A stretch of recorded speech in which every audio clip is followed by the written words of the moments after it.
Hello guys, welcome back to the study. और आज की क्लास में हम लोग करने वाले हैं जो करेक्टली स्पेल्ड और मिस स्पेल्ड जो आता है ना, रॉन्गली स्पेल्ड, वही वाला चीज़ है। तो इसमें आपको फाइंड आउट करना है कौन सा भाई करेक्टली स्पेल्ड है, मतलब चार में से तीन गलत है और एक जो है सही है, ठीक है ना। तो एक चीज़ ध्यान दो, यहाँ पे एग्जाम में आप कभी कभी क्वेश्चन मिलता है ना, ये तो आप पूरा ऊपर का जो इंस्ट्रक्शन रहता है वो पढ़ने रखते हो कि इसमें हमें खोजना क्या है, करेक्ट स्पेलिंग चूज करना है या फिर इनकरेक्ट। तो उसका एक तरीका है, आप वो पढ़ने में टाइम वेस्ट मत करना। जब चारों एक ही वर्ड को घुमा फिरा के दिया है तो समझना उसमें कि करेक्ट कौन सा है वो खोजना है। जब चारों स्पेलिंग अलग अलग दिया है तो आपको खोजना है कि कौन सा इनकरेक्ट है, ठीक है। मतलब कौन सा गलत है वो खोजना है आपको। बात समझ में आ गया। तो गाइस देखो यहाँ पे सबसे पहले क्या है, डायलेमा, ठीक है ना। डायलेमा का आपको चूज करना है, सेलेक्ट करना है इसमें से कि कौन सा सही स्पेलिंग है डायलेमा। देखो प्रोनाउंसिएशन पे ध्यान दो। डायलेमा मतलब डायल करो पहले इसको, DIL डाइल, ठीक है, और लास्ट में माँ है तो डाइल प्लस माँ। लेकिन इसके बीच में एक और चीज़ आता है, एक और एम आता है, मतलब डाइल प्लस डबल एम और लास्ट में ए, ठीक है। डायलेमा ऐसे करके याद करो तो जोड़ने पे क्या बन जाएगा, ये वाला स्पेलिंग। तो डायलेमा का मतलब क्या होता है, दुविधा में होना, ठीक है। और ये आपको सिनोनिम्स में भी दिए जा सकते हैं। अब 37 में देखो नेक्स्ट क्या है, इरिपेरेबल, ठीक है। इरिपेरेबल मतलब देखो ये जो होता है ना रिपेयर, रिपेयर का मतलब क्या होता है, जिसको हम लोग मरम्मत कर ले, लेकिन रिपेयर का स्पेलिंग चेंज हो जाता है जब IR करके हम जोड़ते हैं तो इसको क्या करते हैं, जिसमें का आई हट जाता है, ये चीज़ याद रखना। ऐसे कुछ लोग दिमाग लगाएंगे ना तो रिपेयरेबल मतलब होता है जिसको सुधारा जा सके, और ई रिपेयर अगर IR जोड़ दे तो उसका मतलब होता है कि जिसको सुधारा ना जा सके, जिसको मरम्मत नहीं करा सकता है। तो वो लोग रिपेयर के स्पेलिंग में भी IR लगा देते हैं तो वो गलत हो जाएगा, इसमें आई नहीं आएगा। कब, जब IR करके हम लोग लिखते हैं तो ये स्पेलिंग क्या बन जाएगा, रिपेरेबल का स्पेलिंग ध्यान दो, आई सॉरी पहले आई नहीं, पहले हम यहाँ से रख दो, ध्यान दो REPR, रिपार लिख दो, ठीक है, और लास्ट में एबल और इसके पहले IR, ठीक है। तो रिपेयर का स्पेलिंग में याद रखना है कि इरिपेरेबल जब भी लिखेंगे तो बीच में का आई हट जाता है, ठीक है ना। बीच में का आई जो यहाँ का है हट जाता है वो। तो इरिपेरेबल इसका करेक्ट स्पेलिंग है, ठीक है। इसका मतलब होता है जिसको जिसकी भरपाई नहीं की जा सकती या फिर जिसकी मरम्मत नहीं की जा सकती वो, ठीक है। नेक्स्ट है हमारे पास होमोजीनस, ठीक है। होमोजीनस का मतलब क्या होता है, एक समान, ठीक है ना। एक समान या फिर एक ही प्रकार का वो होता है होमोजीनस का मतलब।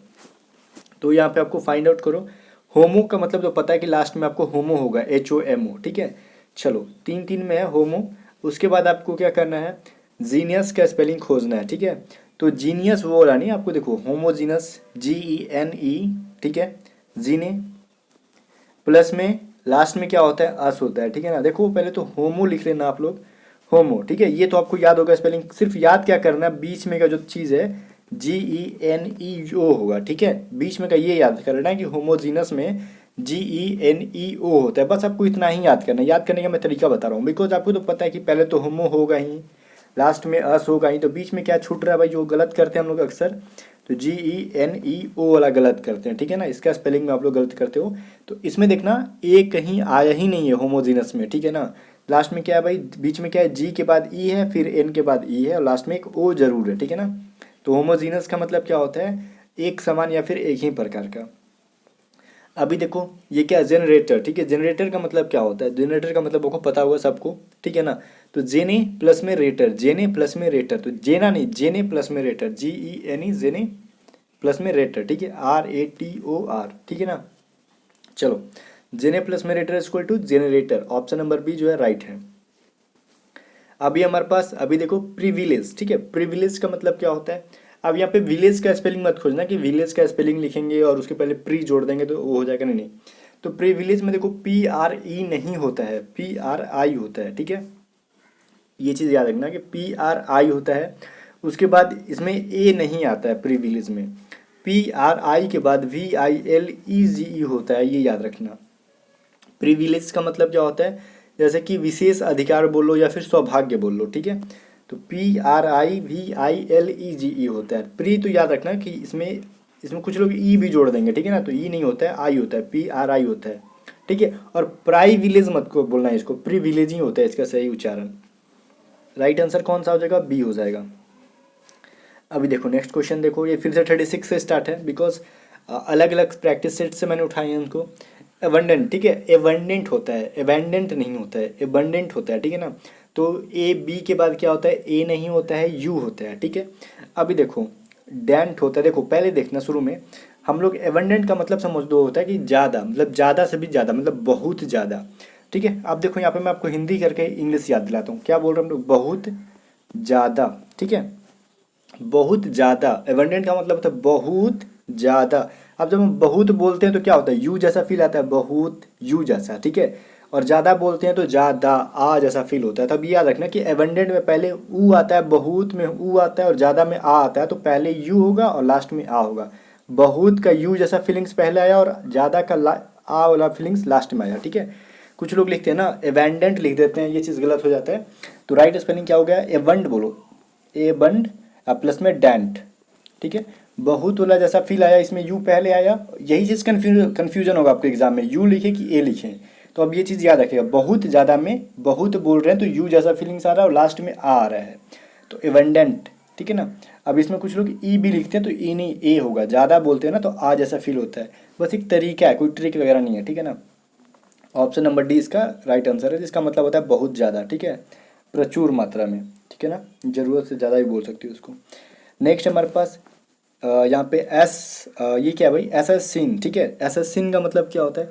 देखो एक होता है ना स्पेलिंग एसेसिनेशन। ठीक है, यहाँ पे लिख लो आप लोग A SS। ठीक है, ASSINATION। एसेसिनेशन का पूरा स्पेलिंग है, मैंने जगह नहीं था इसलिए अलग अलग लिखा। एसेसिनेशन का मतलब क्या होता है? किसी की पॉलिटिकल रीज़न से, राजनीतिक कारण से किसी को मर्डर कर देना, हत्या कर देना। ठीक है, और वो जो हत्यारा होता है उसको हम लोग बोलते हैं असैसिन। ठीक है, असैसिन मतलब वो पॉलिटिकल रीजन से हत्या करने वाला इंसान। ठीक है, तो इसको याद करना बहुत ही आसान है, मैं आपको चुटकी में याद करा देता हूँ। देखो मर्डर कर रहा है, जाहिर सी बात है वो बेवकूफ़ है। हम लोग जनरल भाषा में बोलते हैं आजकल बेवकूफ़ों को गधा है वो, तो गधा है ना। देखो ASS मतलब गधा, ये बड़ा वाला गधा, तो दो दो बार उसको एस लिखो, फिर ASS, पहला एस फिर एस। ठीक है, ये कौन है भाई? दो गधे के बीच में। अब बोला किसने? मैंने। और किसी ने पूछा तो बोला कि नहीं मैंने नहीं बोला, तो ना नहीं बोला तो क्या होगा? एन। ठीक है, दो बार गधा बोल के मैंने क्या किया? नो बोल दिया, तो एसेसिन की स्पेलिंग हो गया। मतलब ASSS, दो गधे के बाद मैं, आई मतलब मैं, फिर एन। ठीक है, चलो एसेसिन। ठीक है, अब जिस तरीके से याद करना होगा आपको याद कर लेना है इसको। लिखने का तरीका बहुत ही अच्छा है इसका। दो बार गधा का स्पेलिंग लिख लो, SS, और लास्ट में इन जोड़ दो। ऐसे भी हो सकता है कि SS लिख के इन जोड़ दो। ठीक है, अभी देखो, अभी नेक्स्ट है हमारे पास मैग्निफिसेंट। मैग्निफिसेंट का मतलब क्या होता है? शानदार। ठीक है, अच्छा एक बात बताओ मेरे को, मैगी खाए होगे आप लोग, बहुत सारे स्टूडेंट्स खाए होंगे यहाँ पे मैगी। मैगी कैसा लगता है? खाने में तो बहुत अच्छा लगता है। और अगर हम फिसला के खाएं, भाई मैं बोल रहा हूँ जैसे कुछ लोग ना होते हैं मैगी खाते हैं ना तो कांटा जो होता है लेते हैं मुंह में, कुछ लोग चबा के खाते हैं, लेकिन मैगी चबा के खाने में मज़ा नहीं आता है। मुंह में डालो और गटक जाओ, फिसल गया तो ज़्यादा मज़ा आता है। तो क्या मतलब याद करने का तरीका है, जब हम फिसल के खा गए मैगी को फिसला के तो ज़्यादा शानदार लगा। ठीक है, चलो मैगी लिखते हैं तो MAGI लिखते हैं हम लोग मैगी। ठीक है, चलो मैगी। लेकिन ये क्या भाई? मैग्नीफिसेंट लिखना है ना, मैग्नी, तो आई के पहले क्या आएगा? एन। अब याद रखो मैग्नी, मैगी को क्या किया भाई? शानदार लगा तो मैग्नी लिख दिए, MAGNI। ठीक है ना, तो मैग्नी का तो हो गया। इसके बाद लिखना में फिसेंट। फिसेंट का स्पेलिंग क्या होता है भाई? FICENT। अब देखो मैग्नी तो आपको याद करना नहीं है, याद करना आपको फिसेंट, तो इसमें एस नहीं आता है, FICENT। ठीक है, मैग्निफिसेंट का मतलब होता है शानदार, इस तरीके से इसको याद करो। ठीक है, मैग्नी प्लस में फिसेंट, शानदार। अब इसको आपको मैग्नी का स्पेलिंग तो याद ही नहीं करना, बस फिसेंट याद करो, कितना छोटा सा वर्ड है फिसेंट, बस मैग्नी के बाद में जोड़ देना है। मैग्निफिसेंट का मतलब हो गया शानदार। ठीक है ना, चलो लास्ट क्या हो गया हमारे पास? ऑप्शन नंबर डी जो है राइट आंसर है।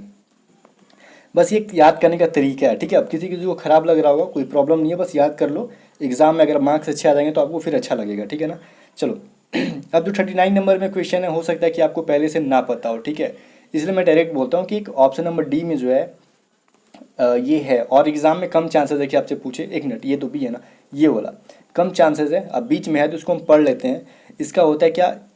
इक्यूमेनिकल। ठीक है, इक्यूमेनिकल का मतलब होता है, ये देखो क्रिश्चियन रिलीजन के लिए है कि उसमें जो एकता लाने के लिए जो एक इनका एक नियम होता है, इक्यूमेनिकल बोलते हैं। ईसाई धर्म में किसी काम को आगे बढ़ाने के लिए जो एकता का, यूनिटी का जो यूज़ करते हैं उसको इक्यूमेनिकल कहते हैं। ठीक है, अब इसको आप लोग याद कर सकते हो, कोई प्रॉब्लम नहीं है, बट इग्नोर भी कर सकते हो। ठीक है, ये एग्जाम में नहीं पूछेगा। अब देखो एक है सुपरसीड। सुपरसीड का मतलब क्या होता है? किसी का जगह ले लेना या फिर किसी से आगे निकल जाना। ठीक है, सुपरसीड का मतलब होता है किसी का जगह लो या फिर किसी से आगे निकल जाओ। तो जाहिर सी बात सुपर तो लिख दोगे सब कोई, SUPER सुपर, ठीक है। जब किसी से आगे निकलना है तो क्या करते हैं हम लोग, सीधे भागते हैं और आगे निकल जाते हैं, ठीक है। सीधे बोल रहे हैं तो कैसा फील आ रहा है, सीधे, ACDE सीधे, ठीक है, सीधे सीधे, ठीक है। तो सुपर सीधे, ठीक है ना। तो स्पेलिंग याद हो गया, सुपर प्लस में सीधे, मतलब हमें आगे निकलना है, सबसे सुपर बनना है तो सीधा रास्ता पकड़ के निकल लो। सुपर प्लस में ACD लगा दो, सीधे रास्ते से निकल लो, ठीक है। अब इसको हम लोग जोड़ेंगे तो क्या बन जाएगा, ये वाला SUPER ACD। इसका मतलब होता है किसी से आगे निकल जाना, ठीक है। किसी काम में या फिर किसी पोस्ट पे, किसी भी जगह पे आगे निकल जाओ, किसी काम में किसी इंसान से ज़्यादा तरक्की कर लेना, उसी को बोलते हैं सुपर से, ठीक है। चलो अब ये याद करने का तरीका था। अब इसके प्रोनाउंसिएशन को मत बिगाड़ना, सुपर सीधे मत बोलना, सुपर सीडिंग है ये, ठीक है। अब इसको मैग्निफिसेंट को कुछ और मत बोलना, मैग्निफिसेंट को कुछ और मत बोलना, मैग्निफिसेंट ही है ये, ठीक है ना। अब एसिन को कुछ और मत बोल देना, ठीक है ना। जो मैंने प्रोनाउंसिएशन बोला वही बोलना, बस याद करने का तरीका रखना कि भाई हमें आगे निकलना तो सुपर में सीधे जोड़ देंगे, CEDE जोड़ देंगे, सीधे सुपर सीड हो जाएगा और हम आगे निकल देंगे, ठीक है। किसी से हिंदी भी याद होगी और आपको स्पेलिंग भी याद हो जाएगी। सो कैसे, अगर वीडियो पसंद है तो लाइक करना, कमेंट करके बताना कि टोटल कितने आपको समझ में आए, कितने और आपको पहले से कितने पता थे, ठीक है। और प्रिपरेशन कैसी चल रही है कमेंट करना, और हाँ वीडियो को लाइक करके दोस्तों के साथ शेयर जरूर करना, और चैनल को सब्सक्राइब नहीं किया है तो वो क्यों छोड़ना, वो भी कर लेना। चलो ठीक है, मिलते हैं नेक्स्ट वीडियो में।